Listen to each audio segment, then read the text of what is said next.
Hey everyone, welcome back to another episode of r/ProRevenge. In today's episode, my friend's ex-wife gets his family's business shut down and burns their lives to the ground, not what you may think. Trashman digs through garbage and gets a nice surprise. Can't take 15 seconds to move your car. Alrighty.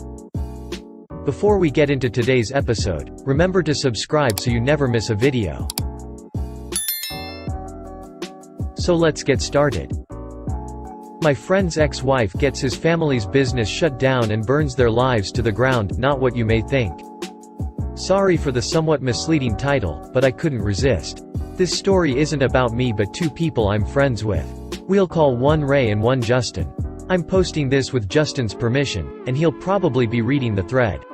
Some background: Ray and Justin grew up in an extremely restrictive, insular religious community that borders on being a cult.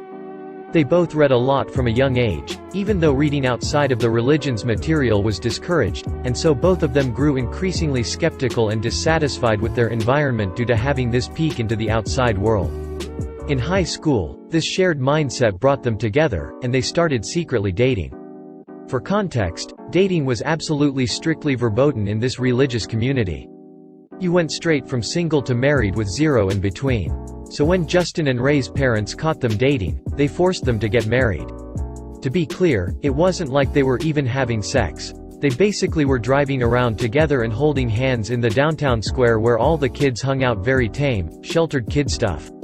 Ray and Justin started living together as husband and wife, but unfortunately for their families, putting those two together doubled their resiliency, and together they cooked up a plan to get out.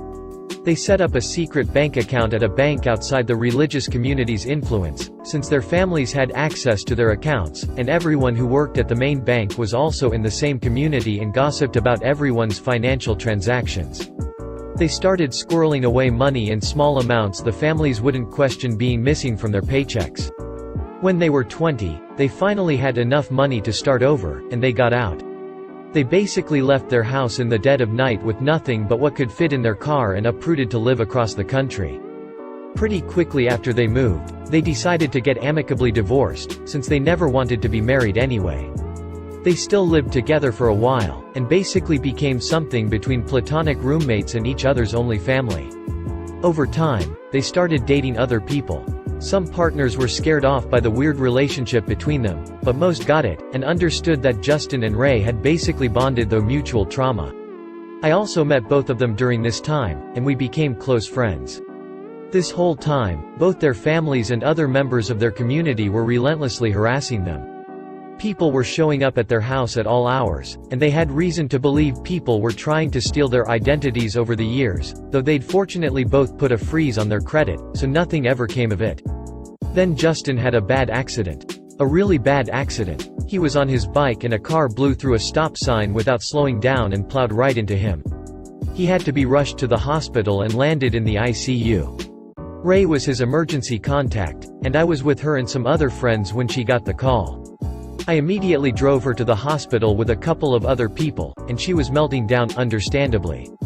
The hospital staff wouldn't let us all in when we got there, but they let Ray in. She came out periodically to let us know what was going on.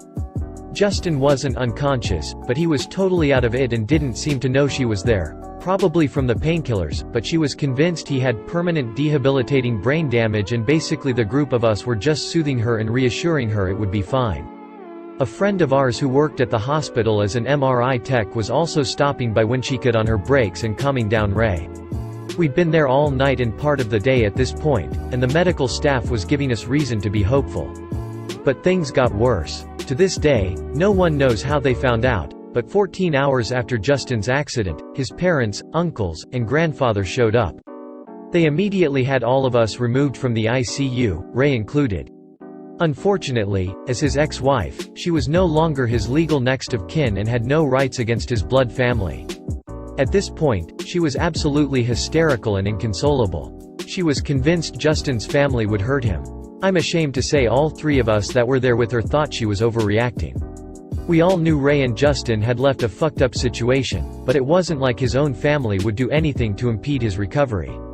She was getting angry with us for trying to calm her down, and tried to explain that according to their religion, she and Justin deserved punishment from God, and only the greatest suffering could prompt repenting and redemption. She said their families embraced this thinking and wanted them to suffer, because it would prove that they did the wrong thing by leaving, and suffering would drive them back to the fold.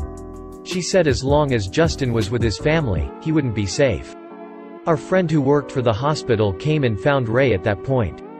She made Ray swear up and down she wouldn't tell anyone she told her this, because she could get in deep trouble for releasing privileged information to someone unauthorized, but she'd caught wind that Justin's parents were aggressively demanding the hospital release him into their care, and they were involving lawyers.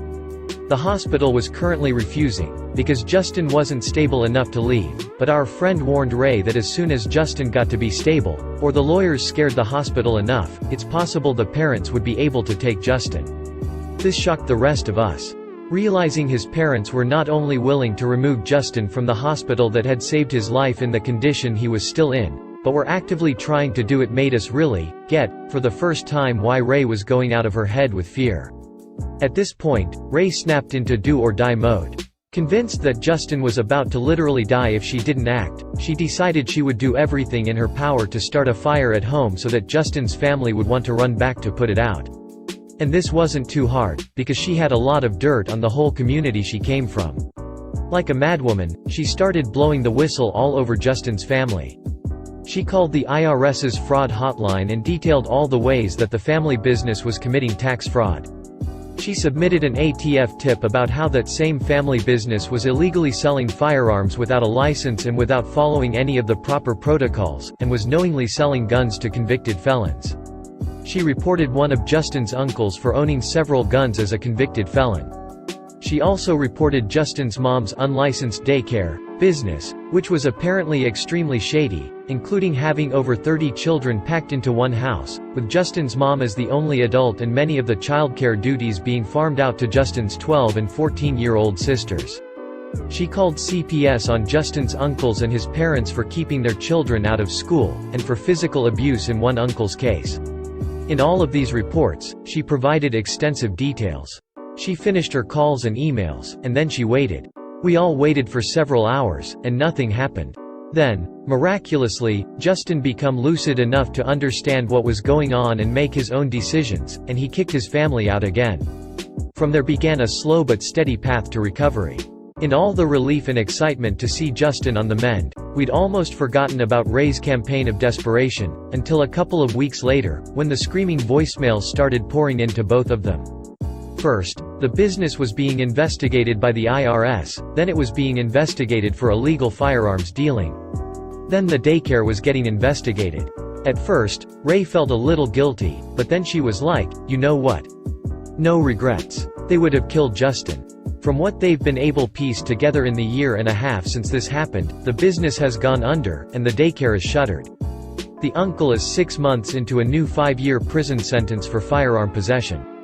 CPS investigated, which scared the shit out of the family, but nothing really came of it, which is especially sad in the case of the cousins being physically abused. That said, the parents are now too scared to keep the kids home from school, and with the unlicensed daycare shut down, the mom's not exploiting her daughter's labor anyway, so she has no incentive to keep them home. So Justin's little siblings are at least getting their education. Justin and Ray are both happy and thriving. Justin unfortunately will never fully recover from the accident. He has some permanent neurological damage that results in tremors. But he's pumped to be alive, he can work a full-time job, he can still be pretty physically active, and as far as I'm concerned, he wins. Trashman digs through garbage and gets a nice surprise.